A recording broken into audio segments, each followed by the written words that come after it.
നമ്മളിന്ന് ഡിസ്കസ് ചെയ്യുന്നത് നാലാമത്തെ സെമസ്റ്ററിലെ ഒരു പ്രാക്ടിക്കൽ സബ്ജക്റ്റിനെ കുറിച്ചാണ്.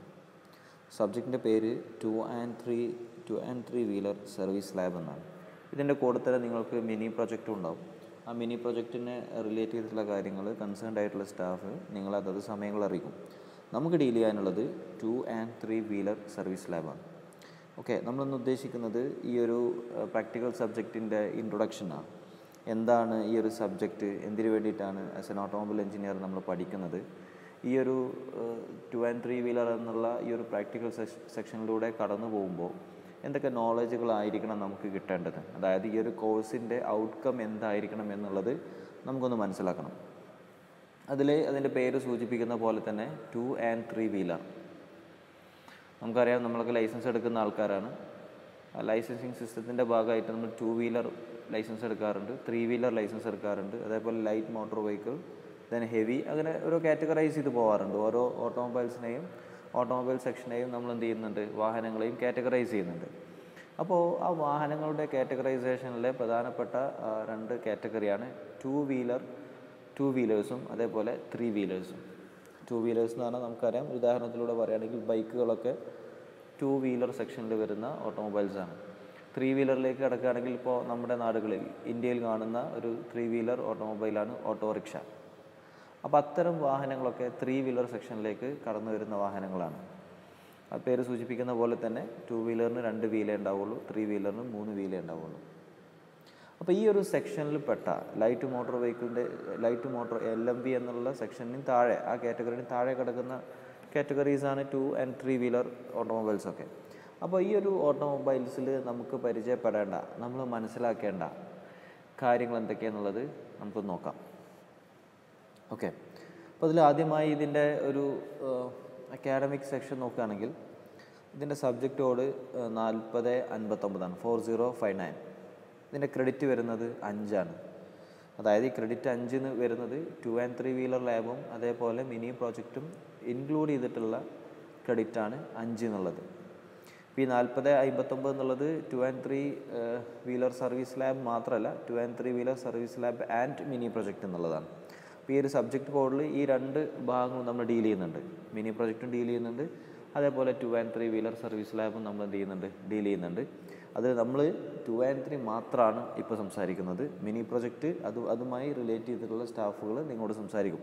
ഓക്കെ, അപ്പോൾ ഇതിൽ നമുക്ക് ആദ്യം മനസ്സിലാക്കാനുള്ളത് 2 and 3 വീലർ സർവീസ് ലാബിൻ്റെ ഭാഗമായി 2 and 3 വീലർ ഓട്ടോമൊബൈൽസിൻ്റെ സിംഗിൾ സിലിണ്ടർ എഞ്ചിൻ എടുക്കുകയാണെങ്കിൽ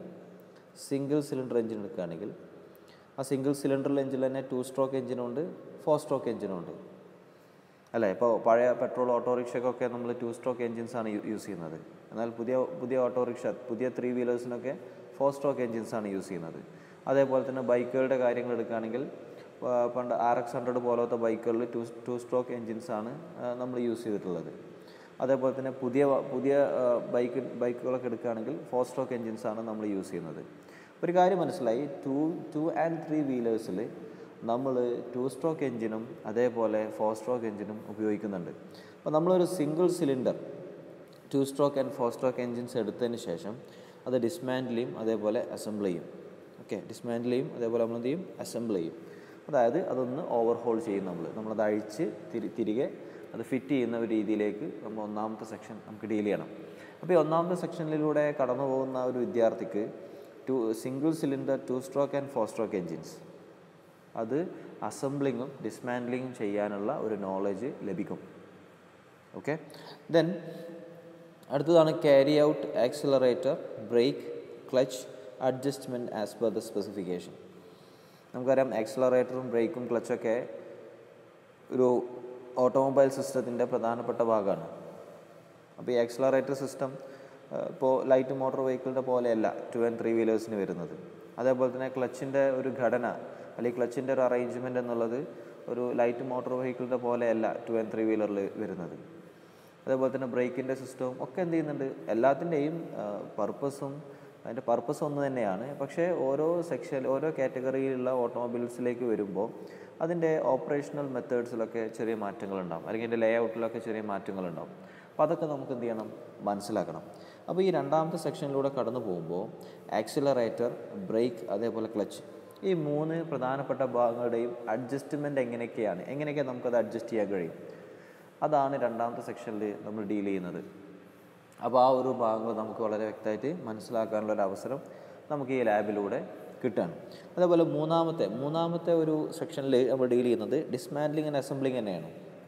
ഇവിടെ ചെയ്യുന്നത് 2 wheeler gear box and finding gear ratio. Okay, അതായത് 2 വീലേഴ്സിൻ്റെ ഗിയർ ബോക്സ് നമ്മൾ എന്ത് ചെയ്യാണ്, ഓപ്പൺ ചെയ്യാണ്, ഓവർഹോൾ ചെയ്യാണ്. നമുക്കതിനെ ഡിസ്മാൻറ്റിൽ എന്ന് പറയാം, അഴിച്ചു വെക്കുന്നതിനെ ഡിസ്മാൻറ്റിൽ എന്ന് പറയാം. തിരിച്ച് പഴയ പോലെ തന്നെ നമ്മൾ അഴിക്കുന്നതിൻ്റെ മുന്നേ, ഗിയർ ബോക്സ് അഴിക്കുന്നതിൻ്റെ മുന്നേ എങ്ങനെയാണോ ആ രീതിയിലേക്ക് മാറ്റുന്നതിന് നമുക്ക് അസംബ്ലിംഗ് എന്ന് പറയാം അല്ലേ. അപ്പോൾ നമുക്ക് എന്ത് ചെയ്യണം, ഈ 2 വീലറിൻ്റെ ഗിയർ ബോക്സ് ഡിസ്മാൻറ്റിലും ചെയ്യണം, അതേപോലെ അസംബ്ലിങ്ങും ചെയ്യണം. അതോടൊപ്പം തന്നെ ഗിയർ റേഷ്യോ നമ്മൾ കണ്ടുപിടിക്കണം. ഇതാണ് മൂന്നാമത്തെ സെക്ഷനിലൂടെ കടന്നു പോകുമ്പോൾ 2 and 3 വീലർ സർവീസ് ലാബ് എന്ന പ്രാക്ടിക്കൽ സബ്ജക്റ്റിൻ്റെ ഭാഗമായി നമുക്ക് ലഭിക്കേണ്ട അറിവ്. നാലാമത്തെ സെക്ഷൻ ഡീൽ ചെയ്യുകയാണെങ്കിൽ understand the constructional details of 3 wheeler chassis frame and the working of power transmission. നാലാമത്തെ സെക്ഷനിൽ ഡീൽ ചെയ്യുന്നത് ഒരു വാഹനത്തിൻ്റെ നട്ടെല്ലാണ്, ബാക്ക് ബോണാണ് ആ വാഹനത്തിൻ്റെ ചേസിസ് അല്ലെങ്കിൽ ഷാസി എന്ന് പറയുന്നത് അല്ലേ. കാരണം ഈ ഷാസിയിലാണ് ഗിയർ ബോക്സസ്, എൻജിൻസ്, മറ്റു ട്രാൻസ്മിഷൻ സിസ്റ്റംസ്, അതേപോലെ സസ്പെൻഷൻ എല്ലാം പരസ്പരം കണക്ട് ചെയ്യുന്നത് ഈ ഷാസി വഴിയാണ്.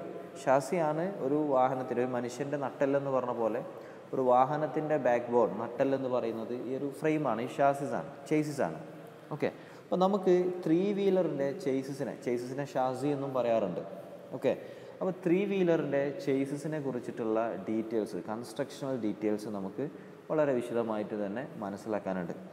അതോടൊപ്പം തന്നെ ഈ 3 വീലറിൻ്റെ പവർ ട്രാൻസ്മിഷനും നമുക്ക് മനസ്സിലാക്കാനുണ്ട്. 3 വീലർ മാത്രമല്ല 2 വീലറിൻ്റെ പവർ ട്രാൻസ്മിഷൻസും നമുക്ക് മനസ്സിലാക്കാനുണ്ട്. അപ്പോൾ 2 വീലറിൻ്റെ പവർ ട്രാൻസ്മിഷനിലെ പ്രധാനപ്പെട്ടൊരു ഘടകമാണ് ചെയിൻ അല്ലേ.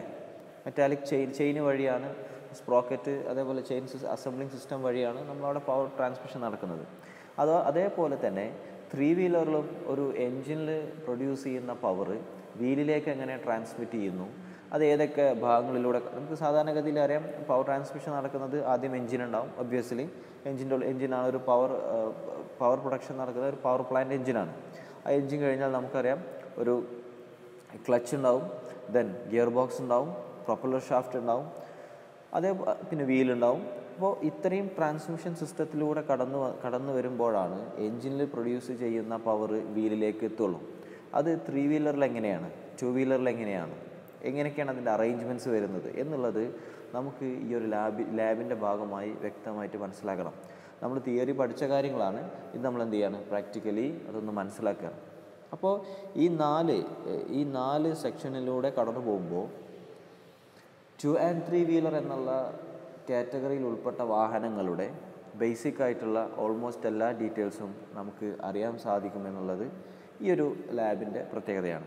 അതുമാത്രമല്ല നമുക്കത് സർവീസ് ചെയ്യാൻ, ഇപ്പോൾ ഈ ലാബിൻ്റെ പേരിനെ 2 and 3 വീലർ സർവീസ് ലാബ് എന്നാണ്. ഇത്തരം വാഹനങ്ങൾ നാളെ ഈ ഒരു ലാബിന് ശേഷം നമ്മുടെ കൈകളിലേക്ക് വരികയാണെങ്കിൽ അത് സർവീസ് ചെയ്യാനുള്ള ഒരു ക്യാപ്പബിലിറ്റി അല്ലെങ്കിൽ ഒരു ബേസിക് നോളേജ് നമുക്ക് ലഭിക്കുകയാണ്. അപ്പോൾ ഈ ഒരു ലാബ് വളരെ ഇമ്പോർട്ടൻറ്റോടുകൂടി കാണുക. അത് ജസ്റ്റ് പാസ്സാവുക എന്നതിനേക്കാൾ ഉപരി നിങ്ങളുടെ കരിയറിൽ, നിങ്ങളുടെ ഈ ഒരു വിദ്യാഭ്യാസ കാലഘട്ടത്തിൽ ഓട്ടോമൊബൈൽ എഞ്ചിനീയർ എന്ന രീതിയിൽ നിങ്ങൾക്ക് വളരെ സഹായകരമാകുന്ന ഒരു ലാബാണ്. അപ്പോൾ അതിൻ്റെ അതേ രൂപത്തിൽ സെൽഫ് മോട്ടിവേറ്റഡായി വളരെ വ്യക്തമായിട്ട് മനസ്സിലാക്കാനുള്ള ഒരു ശ്രമം നിങ്ങളുടെ ഭാഗത്തുനിന്നുണ്ടാവണം. അപ്പോൾ അതിൻ്റെ സ്റ്റഡിയും കാര്യങ്ങളൊക്കെ ഷെയർ ചെയ്യാണ്ട് ബാക്കിയുള്ള കാര്യങ്ങളൊക്കെ നമുക്ക് എന്ത് ചെയ്യാം, വരും ക്ലാസ്സുകളിൽ വളരെ വിശദമായിട്ട് തന്നെ മനസ്സിലാക്കാം. പിന്നെ ഇതിൽ പറയേണ്ട മറ്റൊരു കാര്യം, ഇതിൽ നമ്മൾ സസ്പെൻഷൻ സിസ്റ്റത്തിനെ പറ്റിയും കൂടെ എന്ത് ചെയ്യുന്നുണ്ട്, പഠിക്കുന്നുണ്ട്.